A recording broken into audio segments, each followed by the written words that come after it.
Have you ever had a rental situation turn into a complete nightmare? Well, buckle up because this story is one that you won't believe. A routine rental agreement in Yishun takes a shocking twist, escalating into threats, physical altercations, and even the brandishing of a knife. Stick around as we dive into the full story and get ready to share your thoughts because we want to hear from you on this unbelievable incident. On November 10th at around 7 p.m., a heated dispute in Yishun involving a couple and a landlady took a dramatic turn as a knife was brandished in a condominium block. This chaotic confrontation followed an ongoing dispute over an unreturned deposit, and what started as an argument soon spiraled into a tense and frightening situation.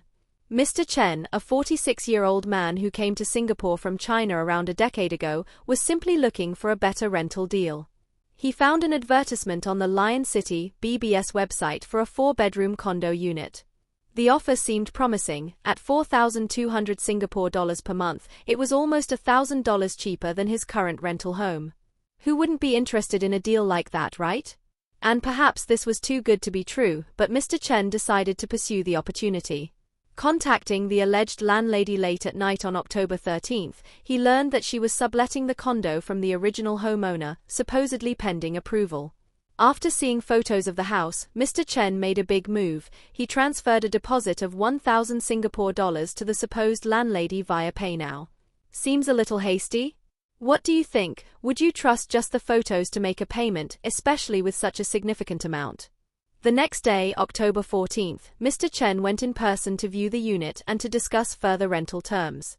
However, things quickly started falling apart. A week later, the landlady informed Mr. Chen that the homeowner had refused to allow her to sublet the property.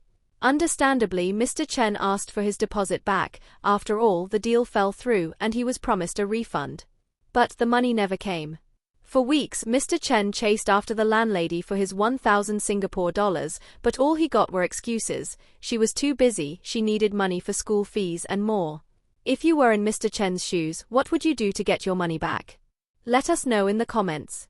Desperate to resolve the issue, Mr. Chen and his wife visited the landlady's apartment at Yishun Street 51 on November 10th, and they weren't there without permission. The couple claimed they had her consent to visit and tried to discuss the matter face to face. But the situation escalated fast. According to Mr. Chen, the landlady became visibly agitated. The landlady allegedly struck his wife in an attempt to force them to leave. As if things weren't intense enough, the landlady then brandished a knife to threaten them. Imagine the tension in that room. Mr. Chen quickly called the police, and a video that he took showed a woman in a white dress holding a knife in one hand while talking on the phone with the other. In the background, you can hear Mr. Chen's wife shouting at the landlady, a clear sign of the confusion and fear that had taken over. The landlady, however, claimed that she wielded the knife in self-defense.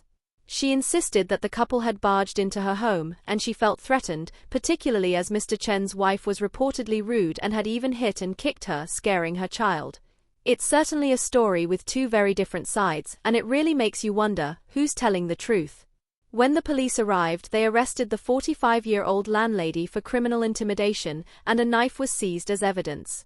Meanwhile, a 47-year-old woman, Mr. Chen's wife, is now also assisting in investigations for allegedly voluntarily causing hurt. As for the money, Mr. Chen remains resolute about taking the matter to the small claims tribunal to get his deposit back. The landlady denied avoiding payment, showing messages where she had asked her father for a transfer of 10,000 Singapore dollars for emergency use. She accused Mr. Chen's wife of starting the argument by being rude and calling her a fraudster, which made the situation escalate rapidly. She's even planning to apply for a personal protection order for herself and her child, fearing further confrontation.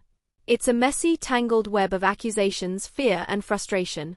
The big questions remain: was Mr. Chen being scammed, or was the landlady truly caught in a bad situation, trying to protect herself and her child?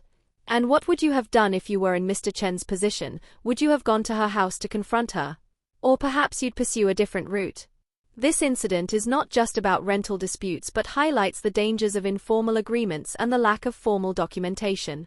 It's a harsh reminder to always ensure everything is in writing when it comes to transactions involving large sums of money. We'd love to hear your thoughts. Who do you think is in the right here?